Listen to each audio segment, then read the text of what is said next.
그러면 여러분 반갑습니다. 옆에 있는 친구들하고 한번 인사했으면 합니다. 당신은 하나님의 자녀입니다.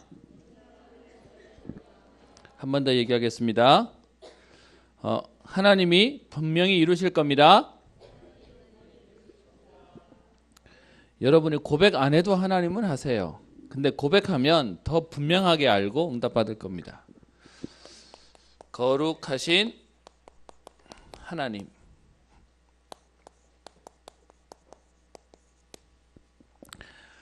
군대 가면 아침마다 점호라는 걸 해요. 그래서 6시에 점호해서 깨가지고 이불 개고 거의 5분 안에 10분 안에 운동에 모여가지고 이제 막 자기들끼리 이제 하는 거 있어요. 그거 하는데 잠 깨우는 것 중에 두 가지를 해요. 줄 맞춰서 뛰게 하든지 새벽 6시에 일어나서 뛰게 해요. 이해돼요? 일어난 지 10분 만에. 또 다른 하나는 뭐 하냐? 전방을 향하여 함성 발사 이렇게 심초가 와 하고 나면 정신이 좀 깨요. 오늘 여러분들을 좀 뵀더니 한 20조 소리를 좀 내게 해야 되나 싶을 만큼 아직 잠에서 좀 덜 깬 것 같아요. 날이 좀 우중충해서 그런지 오늘도 하나님 주시는 말씀 때문에 여러분 힘을 얻고 답을 얻는 날 되기를 소원합니다. 오늘 여러분 첫 번째 질문입니다. 여러분 생각에 우연이 있을 것 같습니까? 없을 것 같습니까? 자, 그럼 물어볼게요. 이건 기록이 안 남아요. 기권 없습니다. 우연은 없습니다. 세상에 우연한 건 없어요 하는 친구. 손을 든 사람이 3사람밖에 없네. 그럼 내리고요. 세상에 우연이라고 하는 존재해요. 맨날 우연의 일치예요. 우연은 있어요. 손 들어보세요. 손 안 든 사람 뭐야? 반항? 다시 물을게요. 우연이 있는 것 같아요? 없는 것 같아요? 근데 세상은 맨날 우연이라고 얘기해요.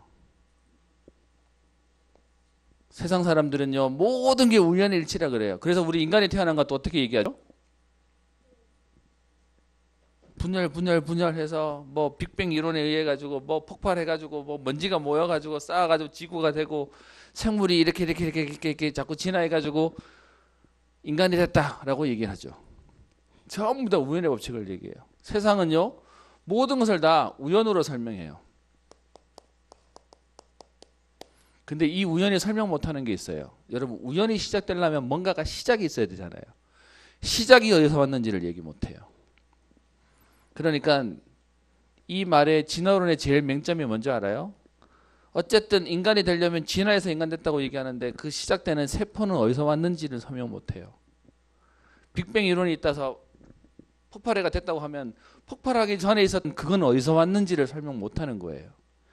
그랬다라고 하는 그 뒤부터 얘기하고 있는 거예요. 근데 여러분 성경은요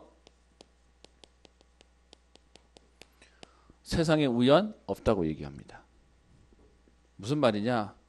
창조주 하나님이 이 땅을 만드시고 움직이시기에 모든 것이 하나님 손에 있다는 거예요. 여러분 이 말을 들을 때 기분 나쁜 사람도 있을 거예요. 아니 그러면 우리 집에 있었던 안 좋은 일은요? 우리 집에 내한테 있었던 어려운 일은요? 그것도 하나님이 만드신 거예요 라고 얘기하면 여러분이 기분 나빠하고 또 어떤 면에서는 속상해하는 거 알지만 그것도 하나님 손에 있어야 돼요. 왠지 아세요? 하나님인데 어떤 건 알고 어떤 거는 모른다고 얘기하면 그거 신 맞아요? 아니에요. 그래서요 세상 사람들은 신이 없다고 얘기하니까 우연으로 세상이 돌아가고 있다라고 얘기하는 거예요. 그러니까 어떻게 해요? 유행을 바라고 사는 삶의 모습인 거예요. 근데 우리가 말하는 건 창조주 하나님이 이 땅을 창조해 놓으시고 기가 막힌 시스템으로 돌아가게 만들어 놓으셨어요. 오늘 여러분에게 시작하는 이유가 있어요. 지난주에 여러분에게 당연히 신자라면 첫 번째 알아야 될 게 뭐라고 얘기했죠? 구원의 확신이요.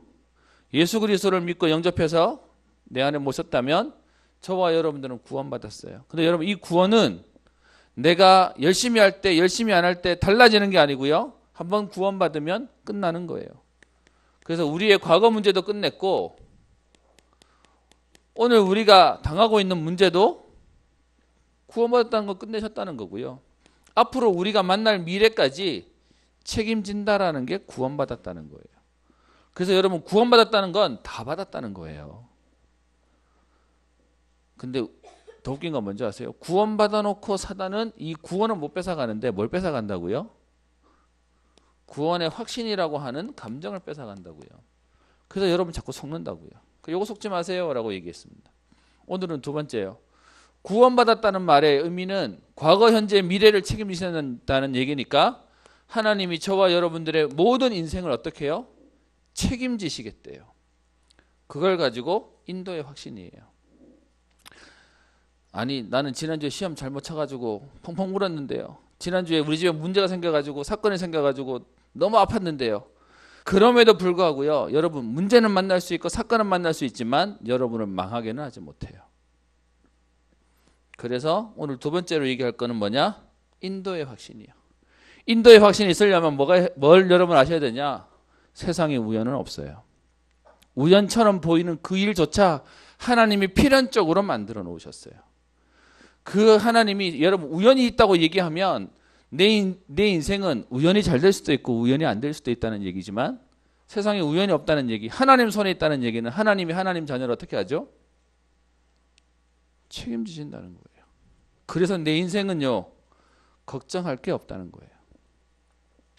그래서 오늘 두 번째는 당연히 오는 겁니다. 구원받은 사람이라면 우리가 옛날에 불신자였는데 이제 예수 믿고 하나님 자녀 됐어요. 그 말이 아니고요.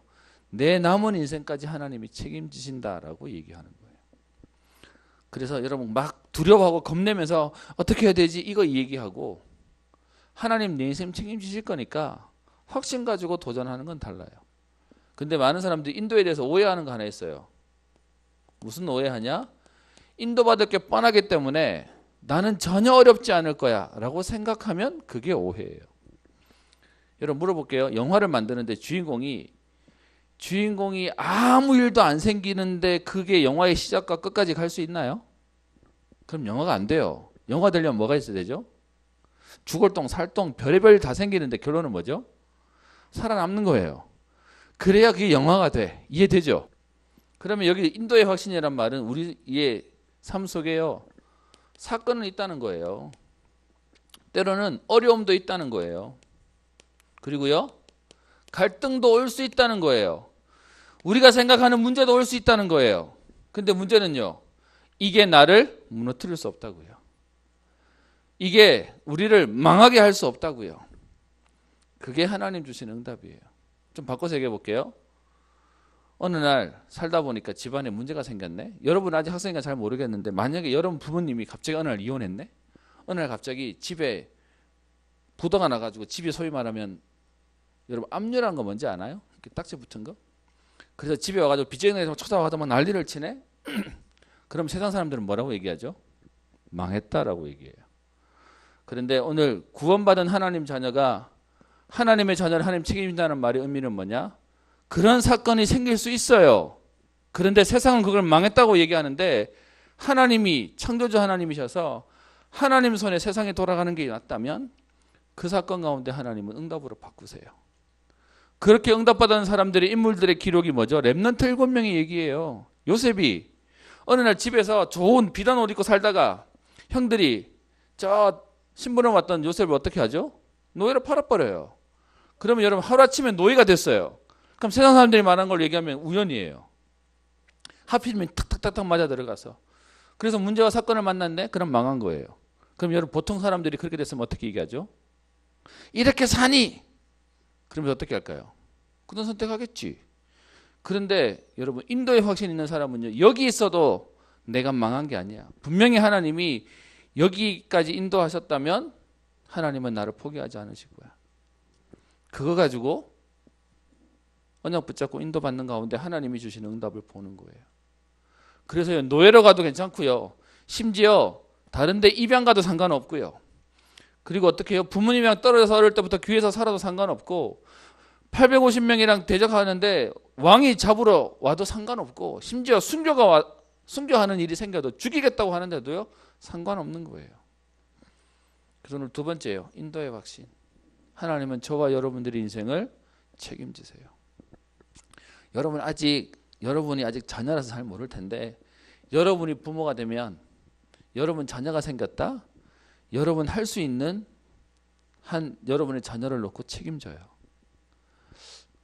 여러분 한번 물어볼게요. 우리 부모는 나를 위해서 대신 죽을 수 있을 것 같아요. 그건 당연한데 난 우리 부모님은 절대로 못할 것 같아요. 네가 대신 죽어라고 할 것 같아요 하는 친구 있나요? 아직 여러분 그게 이해가 안 될 거예요. 근데요, 세상의 부모도 나를 포기 안 하는데 하나님 나를 포기하실까요? 그게 인도의 확신이에요. 그 인도에 대한 부분을 이해하려면 세상에 우연이 있어요, 없어요? 있어요, 없어요? 예문아, 우연이 있니, 없니? 없어. 우연 없어요. 우연처럼 보이는 사건이지만 사실은 하나님이 계획해서 오게 하셨어요. 아니, 그 안 좋은 일이 하나님 계획이라고 차라리 우연이라는 게 나을 것 같은데요? 아니요. 그 우연이 아니기 때문에 하나님이 여러분을 인도하셔서 분명히 응답으로 바꿔놓으실 거예요. 앞으로 몇 개 더 볼 건데요. 여러분 구원받은 하나님 자녀. 그래서 오늘 인사할 때도 얘기하는 거예요. 당신은 하나님의 자녀입니다. 인사시키는 거예요. 근데 문제는 이거 하는데 이 의미가 뭔지를 모르니까 그냥 얘기하는 것 같아요. 여러분 그 말 속에 어마어마한 말이 들어가 있는 거예요. 그 하나님 자녀를 하나님은 책임지세요. 오늘 그런 가운데 오늘 본문을 함께 좀 보도록 하겠습니다.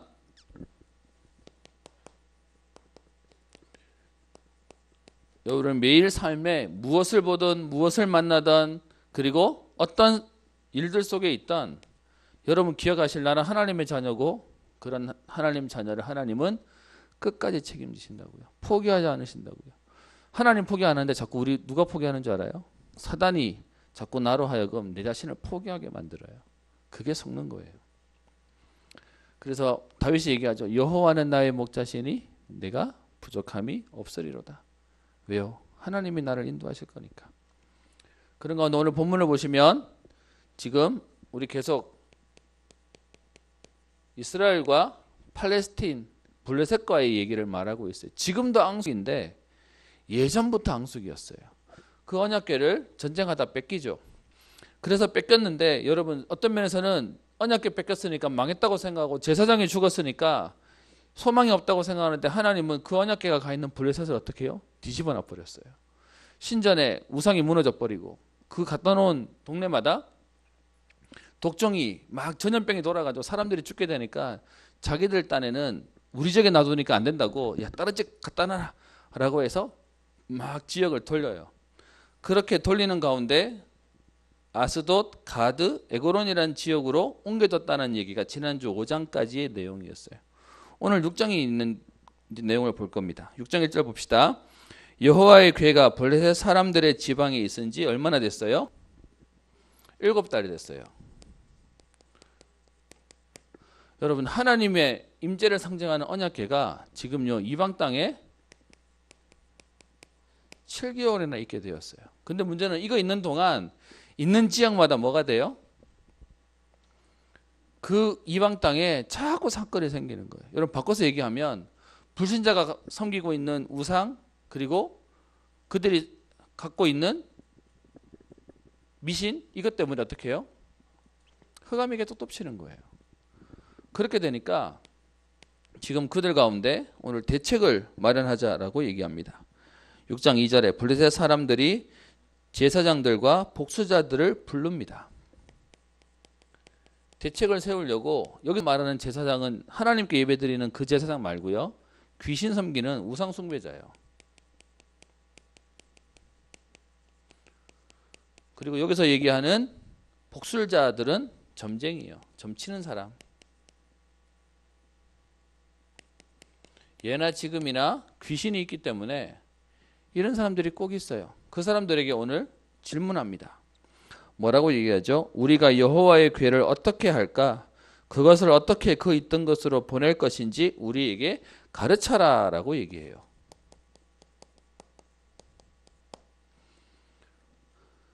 우상 섬기는 귀신 있는데 하나님의 임재를 상징하는 언약궤가 와놓으니까 자꾸 사건이 생기니까요. 다들이 골치가 아픈 거예요. 그래서 어떻게 해요?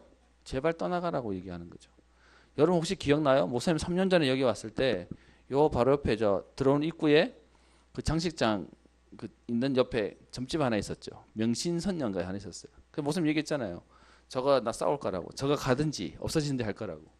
없어졌어요. 대신 저기 저 어디 학교 앞에 가 있더라마는. 당연히 시달리게 되어 있어요. 그게 성령의 역사, 하나님의 역사예요. 그래서 어떻게 해요? 지금 저걸 어떻게 처리할지 지금 자기들이 얘기하고 있는 거예요.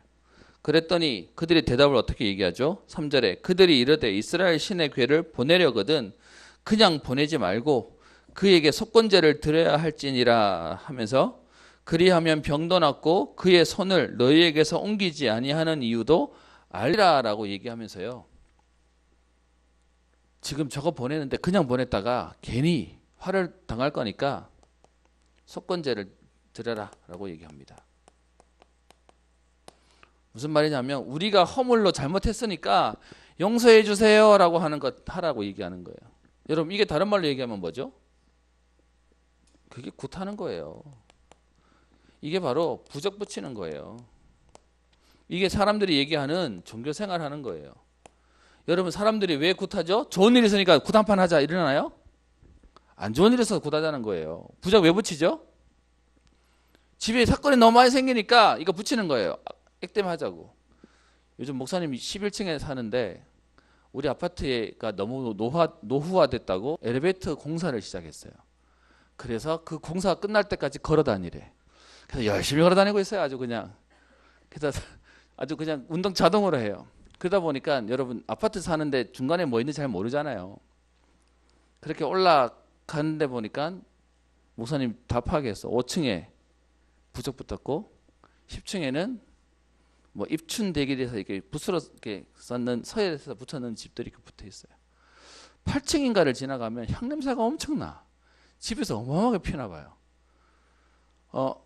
목사님 이렇게 뭐 엘리베이터 고장 나는 거 덕분에 쌀 떨어졌다고 쌀 사오라는데 그거 들고 올라갔어요. 어떻게 밥 먹어야 되는데. 뭐 그래서 지금 그러고 있는 중인데 덕분에 그래서요 동네를 보게 된 거예요. 현장을 보게 된 거예요. 뭔 얘기냐?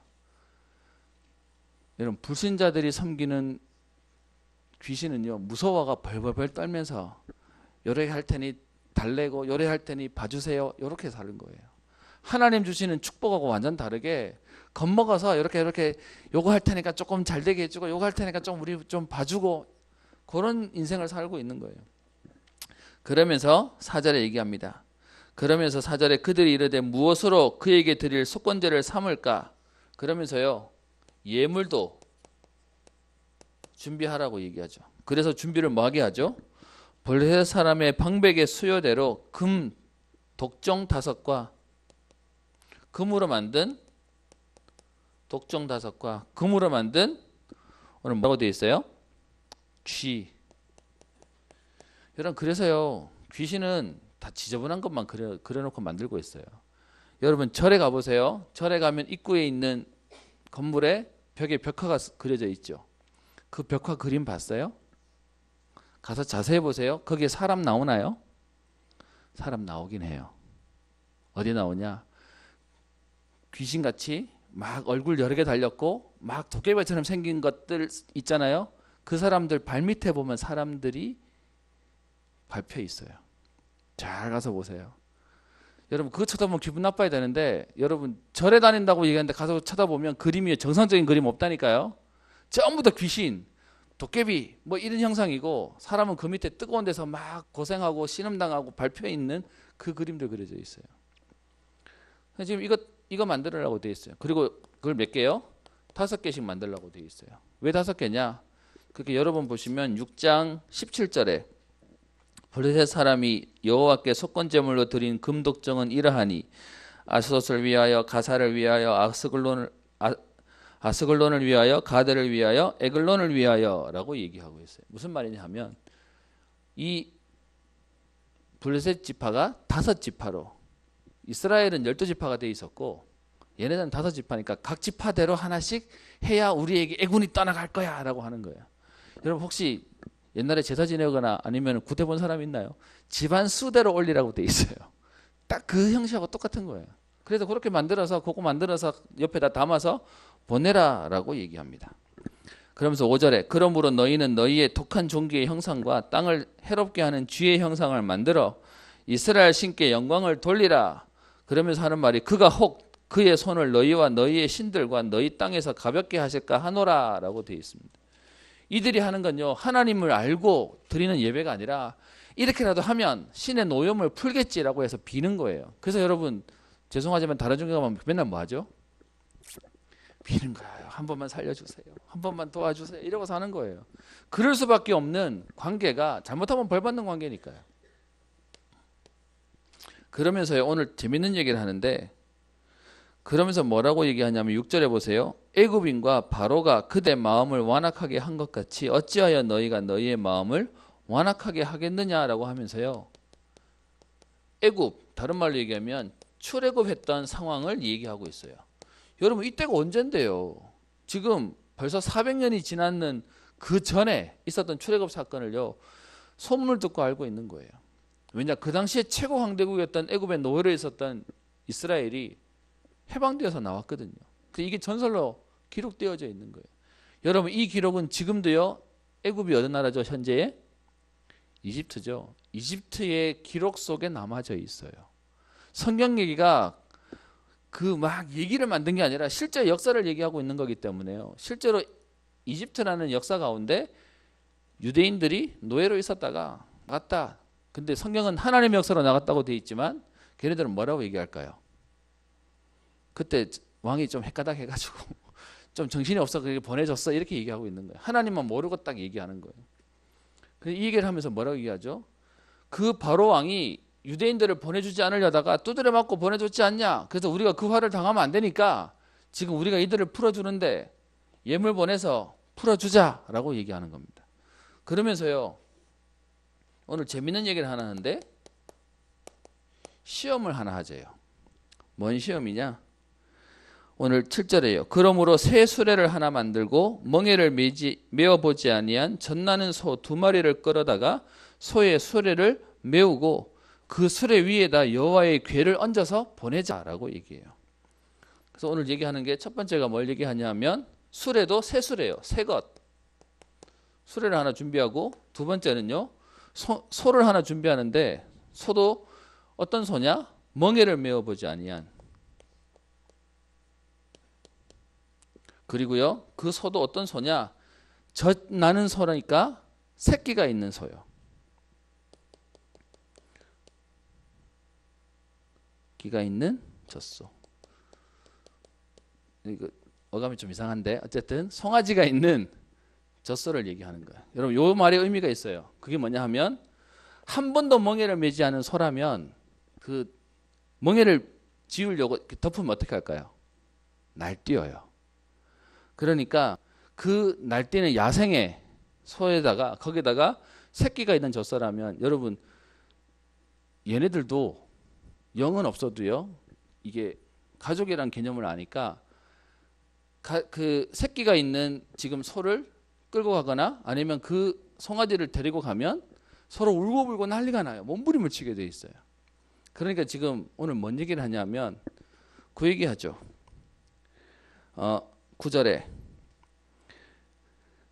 그 소에다가 수레에다가 여호와의 궤를 얹고 그리고 금으로 만든 물건도 그 위에다가 두어서 지금 이스라엘로 가도록 보내는데 그들이 알아서 벳세메스로 가면 9절에 얘기하죠. 이 큰 재앙은 그가 우리에게 내린 것이요 그렇지 아니하면 딴짓하거나 막 날뛰거나 딴짓으로 가면 이것은 어떻게 해요? 우연히 당한 것인 줄 알리라 라고 얘기해요. 무슨 말이에요? 그렇게 혼나놓고서도요 아직도 그들 생각 속에 뭐가 있죠?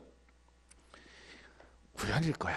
하필이면 맞아 떨어졌는 걸 거야. 그러니까 오늘 얘기하는 멍에 매지 아니한 소 그리고 송아지가 있는 소를 데려다가 한번 보내보는 거예요. 원래 여러분 평상시 일하던 소 같으면 길들여졌으니까 알아서 잘 갈 거 아니에요. 근데 아직 야성미가 있는 야생과를 데려다가 했는데 얘네들이 알아서 설치지도 않고 딴짓도 안 하고 그 길로 쭉 가게 되면 이거는 분명히 신이 역사한 거야. 그래서 한번 시험해보자라고 얘기하는 거예요. 여러분 불신자만 이런 마음 가질까요? 신자도 이런 마음 가지죠. 뭔 사건 생기면 이게 진짜 하나님이 하시는 걸까? 이게 우연일까? 라고 생각하겠죠. 그래서요 오늘 10절에 그 사람들이 그같이 하여 젖나는 소 2를 끌어다가 수레를 메우고 송아지들은 집에 가두고 새끼들은 분리하고 그리고 11절에 여호와의 궤와 그리고 금을 담은 상자는 수레 위에 실었는데 12절에 어떻게 됐을까요? 그 암소가 베스메스라고 하는 지금 블레셋의 지경에서 가나안 땅으로 보내는 그 길을 어떻게 해요? 알아서 가요. 바로 행하여 대로로 가며 갈 때에 울고 좌우로 치우치지 아니하였고, 그러니까 어떻게 해요? 블레셋 방백들이 뒤에서 따라가면서 정말 이게 하나님의 역사인지 우연인지 확인하자고 지금 따라오는 거예요. 그랬더니 13절에 그 베스메세 사람들이, 유대인들이 빼앗겼던 언약궤가 지금 저기서 들어온 걸 보니까 자기들이 신나요. 그래서 뭐합니까? 오늘 14절에 보면 무리가 수레에 나무를 패고, 그 당시에 수레는 나무로 만들었으니까 수레 나무를 가지고 뭐 만들어요? 번제단 만들고, 그리고 끌고 온 소는 뭐예요? 번제로 드리고, 그러면서 하나님께 감사했다라고 얘기합니다. 그때 16절에 블레셋 5방백이 이것을 보고 그날에 에글론으로 돌아갔더라라고 얘기합니다. 무슨 말입니까? 사람들은 시험하지만 하나님은 여기에 정확하게 역사하세요. 여러분이 당하고 있는 사건들 속에 나는 우연처럼 보이지만 하나님은 완전하게 역사하세요. 그러면서요, 오늘 하나 더 얘기하는데, 이렇게 돼서 지금 그 언약궤가 어디 있어요? 베스메스라고 하는 지역에 오게 된 거예요. 여러분, 이스라엘이 그 언약궤를 찾아오려고 애썼나요? 아니었어요. 불신자들이 자기들이 너무 힘드니까 제발 가라 그래가지고 자기들이 소, 수레, 뭐 옆에 심지어 금까지 만들어가 보내주는 거예요. 그래서요, 지난주 얘기했던 복음은 약하지 않아요. 하나님은 하나님의 일을 하나님이 하세요. 그런 가운데 오늘 무슨 일이 생깁니까? 그 언약궤가 지금 베스메스라고 하는 지역에 오게 되니까 일반 사람은 그 당시에 언약궤를 보지도 못했어요. 왜? 언약궤가 원래 어디 있어야 되죠? 성전 안에, 또 지성소 안에 들어가 있어요. 성전에는 누가 들어갈 수 있었죠? 그때만 해도 제사장. 그 제사장에 들어가는 성소 중에서도요, 안에 있는 지성소는 대장만 들어갈 수 있었어요. 근데 그게 지금 자기들 지역에 오니까 사람들이 궁금한 거예요. 그래, 이게 그렇게 말로만 듣던 언약궤라는 거야? 해서 한번 보자 해서 한번 멈칫멈칫하게 오다가 이제 자꾸 점점 가고 뭐 만져도 보고 하다가 뭐 하죠? 뚜껑 열어서 보게 된 거예요. 그랬더니 사건이 생깁니다. 19절에 여호와의 궤를 들여다본즉 본가닥에 그들을 치사 갈로 5만 70명을 죽이신지라라고 해서, 오늘 언약궤를 들여다봤다는 이유로 70명, 앞에 5만이란 말이 있는데, 여러분 성경을 조금 이해하셔야 될 건, 우리는 지금 이 성경을 보고 있는데요, 성경이라고 두루마리로 쓰였던 것들이 되게 많았어요. 근데 우리가 말하는 66권을 모았던 이유 중에 하나는 뭐냐 하면, 이 부분을 쓴 내용들이 굉장히 많이 나왔다는 거예요. 그래서 이거는 정경에 들어와야 돼라고 하는데, 문제는 그렇게 들어온 것 중에 어떤 데는 5만이라는 말이 있고 어떤 데는 없다 보니까 나머지는 다 일치가 되는데, 이제 여기 되니까 이제 여기다 갈로해서 어떤 건 있고 어떤 건 없네라고 얘기하는 거예요. 뭐 소위 학자들의 얘기는 이 당시에 베스메스 지역에서 5만 명이라는 숫자가 살았지 않았을 거다 해서 이제 없다는 견해가 많긴 한데, 어쨌든 지금 여러분에게 객관적으로 보여주려고 하는 내용이에요. 여러분 보세요. 하나님의 언약궤를 봤다고 불신자를 치는 건 이해가 되는데 하나님의 사람도 쳐버리네. 그래서 오늘 나오는 내용이 그 뒤에 나옵니다. 백성이 슬피하며 울었더니 20절에 베스메스 사람들이 이르되 이 거룩하신 하나님 여호와 앞에 누가 능히 서리요. 무슨 말입니까? 하나님이 너무 구별되고 너무 위대하셔서 함부로 그 앞에 섰다가는 죽임을 당하니까. 그래서 어떻게 얘기합니까? 그를 우리에게서 누구에게로 올라가게 할까라고 해서 이것을 어디에다가 치워야 될까, 어디에다가 둬야 될까라고 얘기하게 됩니다. 그래서 21절에 전령들을 기란 여아림 주민들에게 보내어서 블레셋 사람들이 이것을 가져왔으니 너희가 가서 이거 가져가라. 그래서 7절에 보면 7장 1절에 기란 여아림 사람들이 와서 여호와의 궤를 옮겨서 어디 갖다 놔요? 아비나답이라고 하는 사람의 집에 갖다 놔요. 여러분 원래 이 언약궤는 어디 있어야 되죠? 성소에 있어야 돼요. 아직 이 당시는 다윗 이전에는 예배당 안 만들어졌으니까.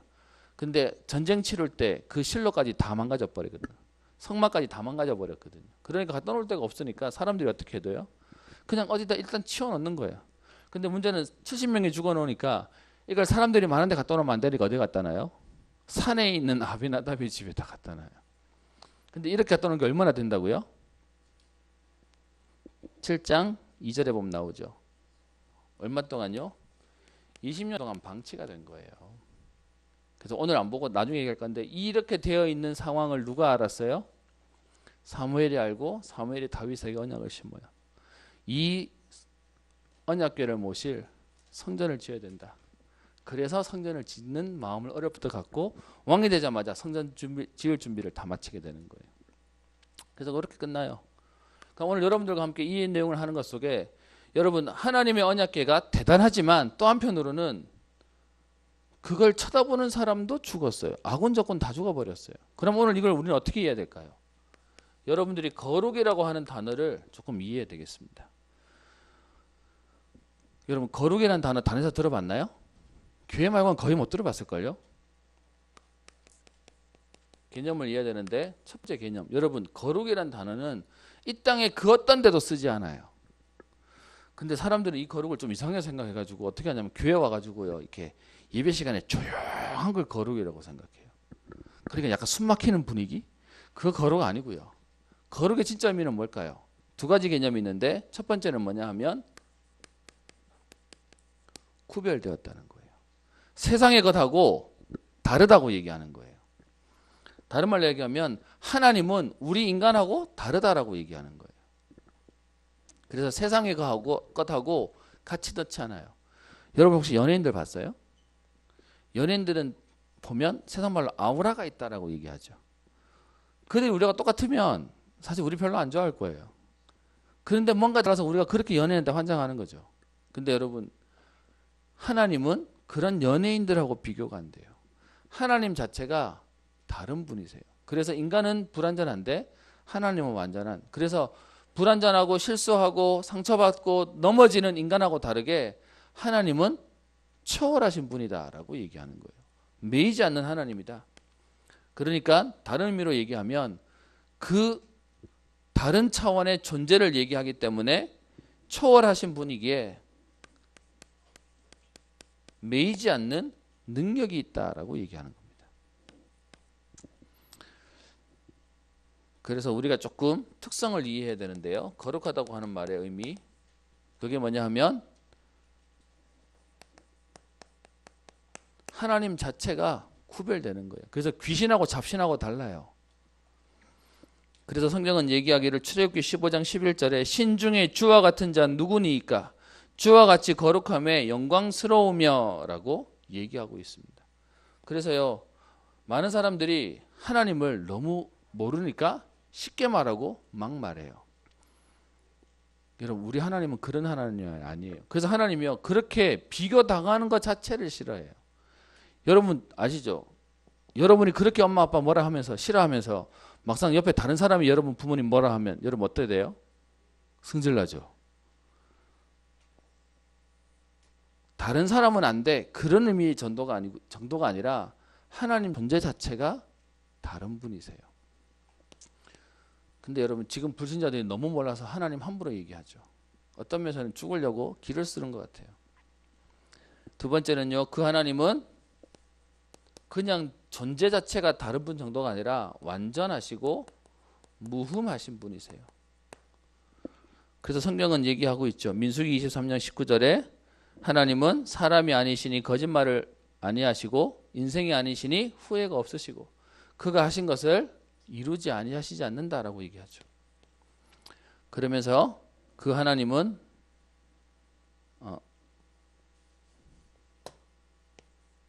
그 하나님에 대해서 오늘 우리가 봐야 될 건요. 하나님의 속성이 우리가 기억해야 되는데요. 하나님의 속성 자체가 거룩해요. 여러분 그거 있죠. 원래 깔끔한 사람은 지저분한 거 못해요. 하나님 자체가 어떻게 해요? 거룩한 분. 그래서 거짓은 그림자도 없다라고 얘기하시는 분이세요. 그러니까요. 그 하나님의 사랑도 거룩해요. 사랑을 받으면 사랑해주고 하는 정도가 아니라 하나님의 사랑은 세상에 따라할 수 없고 흉내낼 수 없는 사랑을 얘기하는 거예요. 그리고 그 하나님이 우리에게 요구하시는 게 있어요. 하나님이 거룩하기에 우리에게 뭘 요구할까요? 너희도 거룩해라 라고 하는 거예요. 좀 쉽게 얘기해 볼게요. 여러분이 나중에 남자친구가 생겨 여자친구가 생겨요. 근데 얘는 너무 평범했으면 좋겠어. 그런 사람 있나요? 내가 사랑하는 이 사람은 특별했으면 좋겠잖아요. 하나님이 특별한 분이셔서 우리에게 하나님의 사랑으로 우리를 특별하게 만드시겠다고 너희도 거룩해라 라고 요구하시는 거예요. 그래서 우리는 남들하고 다르게 사는 거예요. 그러면서 하나님이 특별하신 분이기에 경배의 대상으로 목적이 달라요. 경배의 대상. 그래서 하나님께만 경배하는 거예요. 얼마 전에 우리 교회 한 어르신이 그렇게 질문하더라고요. 여러분, 우리가 사람한테 가서 인사하고 절하는 건 예의라고 얘기해요. 그런데 죽은 사람한테 가서 2번 절하는 걸 교회가 못하게 해요. 그랬더니 이분이 자기랑 친한 분이랑 같이 이렇게 장례식장을 다니는데 친구들이 자꾸 뭐라 한다는 거예요.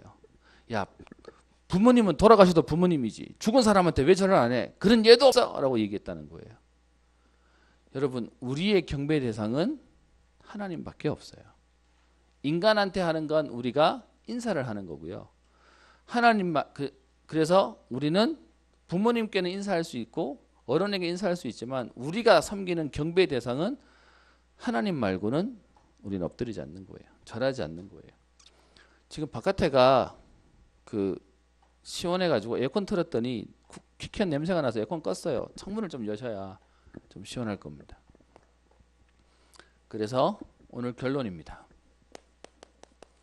오늘 여러분들에게 거룩하신 하나님이란 말을 오늘 쓰게 하는 이유가 있어요. 오늘 보니까 다들 막 힘들어가지고 더워서 그런지. 하나님이 거룩하시다는 건요. 우리에게 특별한 걸 요구하는 게 아니라 하나님이 거룩하셔서 우리도 거룩하게 만들겠다고 얘기하는 거예요. 내가 거룩해야지. 그 말을 얘기하는 게 아니라 특별하신 하나님이 우리와 함께 계셔서 우리를 특별한 존재로 만드시겠다고요. 그래서 빌립보서 1장 6절에 너희 속에 착한 일을 시작하신 이가 그리스도의 예수의 날까지 이루시겠대요. 우리가 하는 게 아니고요. 하나님이 그렇게 하시겠대요. 그래서 로마서 8장 30절에 이렇게 얘기합니다. 하나님이 우리를 미리 정하셨어요. 예정하셨어요. 정하신 우리를 하나님의 시간표에 부르셨어요. 그래서요, 하나님이 정하고 부르지 않으면 이 자리에 오고 싶어도 못 와요. 그리고 부르신 우리를 하나님 어떻게 해요? 우리 모습으로 안 되는 줄 아시고 우리를 의롭다 라고 우리를 새롭게 하세요. 그리고 그런 우리를 하나님의 거룩함에 들어갈 수 있도록 영화롭게 하시겠다라고 얘기했어요. 오늘 말씀을 마치려고 합니다. 뭔 내용이냐 하면 여러분 언약궤를 빼앗겼는데 언약궤를 찾아오려고 인간이 막 노력했더니 돌아온 게 아니고요. 하나님 스스로 돌아올 수밖에 없도록 일을 만드셨어요. 그게 하나님의 능력이에요. 그 하나님의 능력이 얼마나 대단하냐? 호기심 가지고 사람들이 그냥 쳐다봤을 때는 그들도 어려움을 당할 만큼 그런 장난감이나 그런 쉬운 존재가 아닌 거예요. 여러분 한번 물어볼게요. 여러분 학교 선생님한테 전화할 수 있을 텐데요. 여러분 학교에 전화해가지고 교장선생님한테 교장선생님 전화해서 바꿔서 그냥 전화했어요? 이렇게 전화할 수 있어요? 맞아 죽지. 그죠? 여러분 대통령한테 전화해가지고 그냥 심심해서 전화 한번 해봐서 전화 되는지 한번 확인해봤어요. 하면 큰일 나는 거죠. 그렇게 가벼운 존재가 아니라고 하나님이 지금요 얘기하시는 거예요. 그런데 그 하나님이 오늘요 나와 함께 하셔서 어떻게 해요? 우리도 그렇게 구별되게 만드시겠다고 얘기하는 거예요. 오늘 제가 더 안 쓸 건데 여러분 그런 하나님이 우리를 어떻게 하시겠다고요? 서밋으로 만들겠다고요. 왜요? 하나님이 특별하셔서 하나님을 모신 저와 여러분, 그리스도를 모신 저와 여러분들을 특별하게 만드시겠다고요. 서밋이라 말하면 눌리십니까? 내가 하는 게 아니라 내 안에 계신 그리스도가 특별하기에 나를 특별하게 하시겠대요. 그럼 우리는 뭐 하면 되죠? 언약만 잡으면 돼요. 그 언약으로 하나님이 영적으로, 기능으로, 그리고 현장에 서밋으로 만드시겠다는 겁니다. 거룩하신 하나님이란 여러분 고백을 할 때마다 와 하나님 너무 어렵네. 너무 하나님 무서운 분이네. 그게 아니고요. 그 하나님이 나와 함께 하셔서 나의 하나님이 되셔서 나도 그렇게 하시겠다라는 여러분 응답으로 은혜로 붙잡으시고, 그래서 여러분 교만하지 마시고요. 대신 자부심은 있으셔야 되는 거예요. 그 축복을 누릴 주인공으로 나를 부르셨다라는 거예요. 그래서 여러분 그런 줄 알면 나를 함부로 하면 안 돼요. 내가 아무거나 먹고 아무거나 뭐 이렇게 하고 아무나 만나고 아무 일이나 막 몸을 쓰고 그렇게 안 하는 거예요. 여러분 거룩하신 하나님께서 저와 여러분들을 현장의 서밋으로 응답의 주역으로 세우실 줄 주의 이름으로 믿고 축원하며 그 응답의 주역 되시기를 주의 이름으로 축원합니다. 기도합니다. 살아계신 하나님 아버지, 거룩하신 하나님께서 나의 하나님이 되시며 우리 인생을 책임지시고 인도하시는 주님이심을 믿고 감사를 드립니다. 그 그리스도가 나와 함께 하시기에 나의 인생도 나의 미래도 나의 걸음도 인도하실 줄 믿고 감사를 드립니다. 나를 예정하시고 부르신 나를 의롭다 하시고 영화롭게 만드실 줄 믿고 감사를 드리오니 하나님 우리 인생에 가장 가치 있는 응답을 누리며 증인의 축복을 누리는 인생 되게 하옵소서. 감사드리며 살아계신 예수님 이름으로 기도합니다.